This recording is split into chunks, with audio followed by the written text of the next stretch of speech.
Now, from WYDC TV, this is Big Fox News at 10.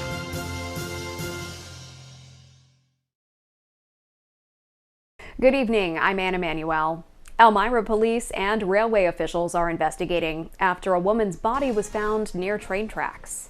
Elmira police report a body was found near the Norfolk Southern Railway on the gravel shoulder of the railway between East Hudson Street and Pennsylvania Avenue yesterday morning shortly after 10:30.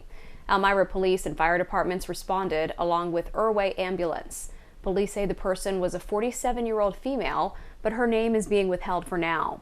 Norfolk Southern Police also involved in this continuing investigation. Anyone with information can leave an anonymous tip at the number on your screen. Elmira police are searching for a third suspect in an early Monday morning burglary. Officers say they were waved down by a concerned neighbor in the 500 block of West First Street Monday morning around 2:50 a.m. Officers were told about a robbery in progress and discovered 3 men in a backyard. 2 were arrested while 1 suspect escaped. Patrick Woodard and Josiah Stowe Allington have been charged with burglary in the first degree. Police ask anyone with information on the whereabouts of the other suspect to call them.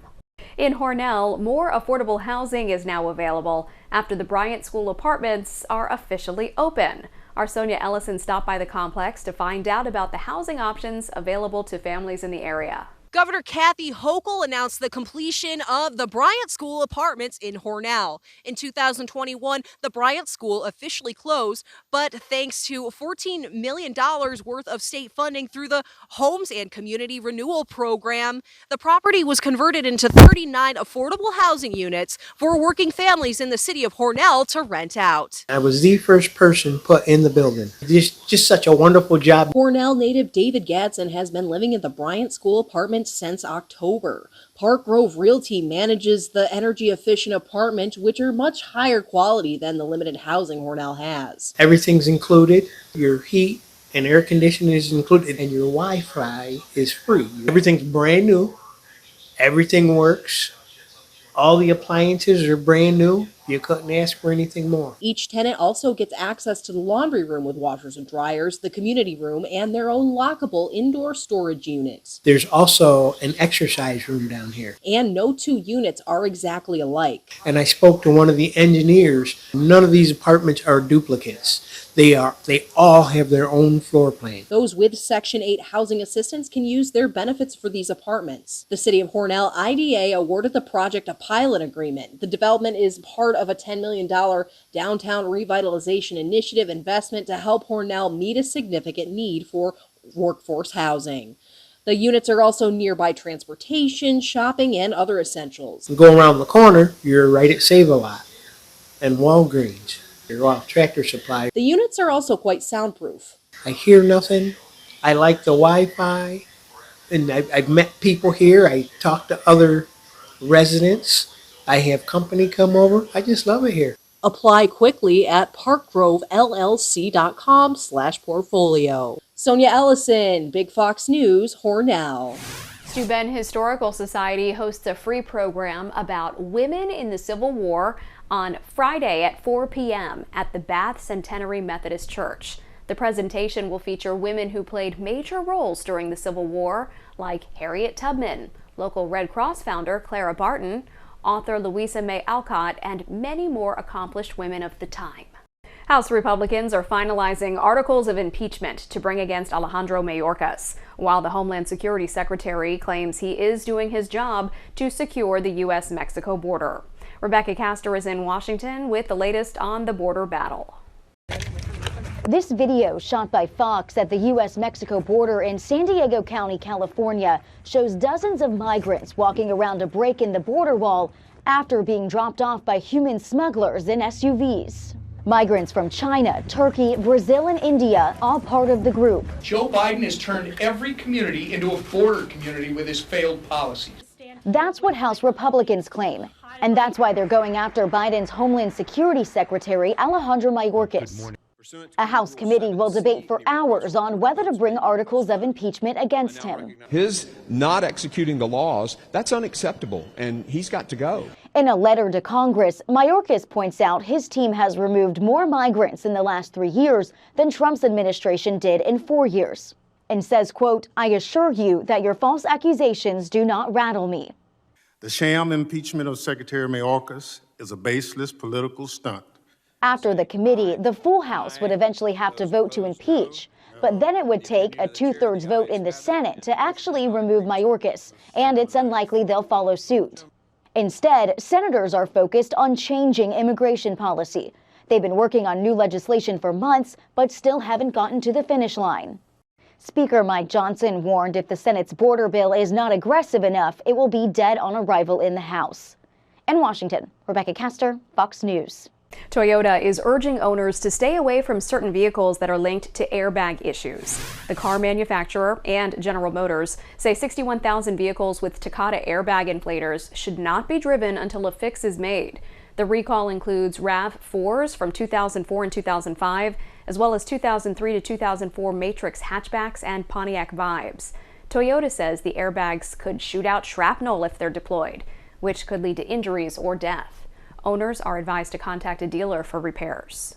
It might take a small fortune to snag a ticket for this year's Super Bowl. Online marketplace TickPick reports the average ticket for the big game is about $9,800, which is the most expensive in Super Bowl history. The cheapest ticket is $8,188. Who is calling that cheap? That's well above last year's price of about $6,000. The ticket site says the Super Bowl's location of Las Vegas is contributing to the high prices. Super Bowl 58 is set for February 11th. We have your complete forecast coming up next. Plus, the NYPD and the Queens DA have announced the arrest of a white supremacist anarchist who had ghost guns and possible pipe bombs. We hear exclusively from the NYPD Deputy Commissioner of Intelligence and Counterterrorism about the arrest. Stay with us. Here's your local stock market update from Big Fox.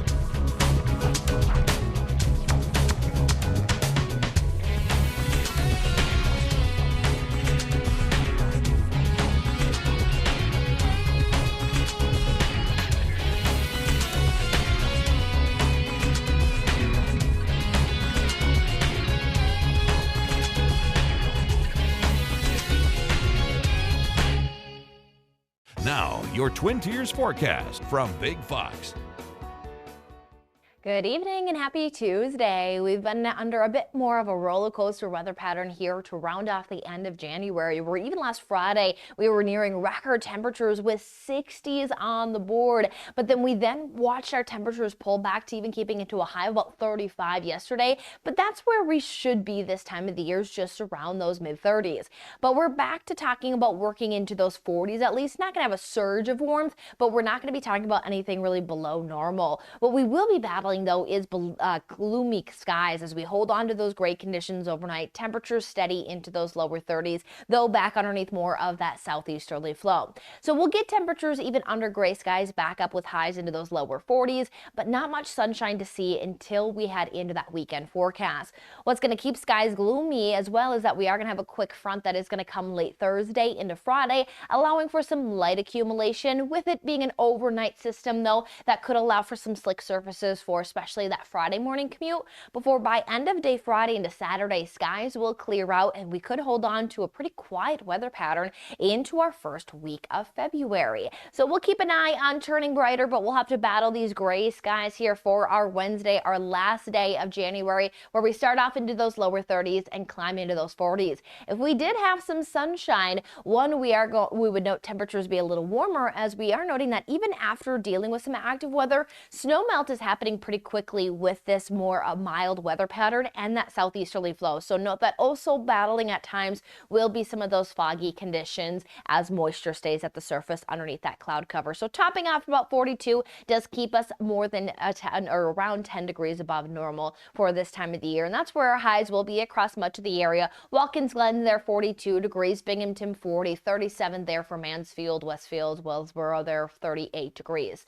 As we head into that Thursday Thursday forecast, again, cloud cover keeps mild temperatures through the overnight, so that helps us to extend into those 40s again for our Thursday, which Thursday is our first day of February. By end of day Thursday, though, we are watching that we'll have some precipitation chances as a frontal system will push on through. So we'll watch that front come across the Great Lakes, so meaning that we could again have some lake effect in place, allowing for some flurry chances.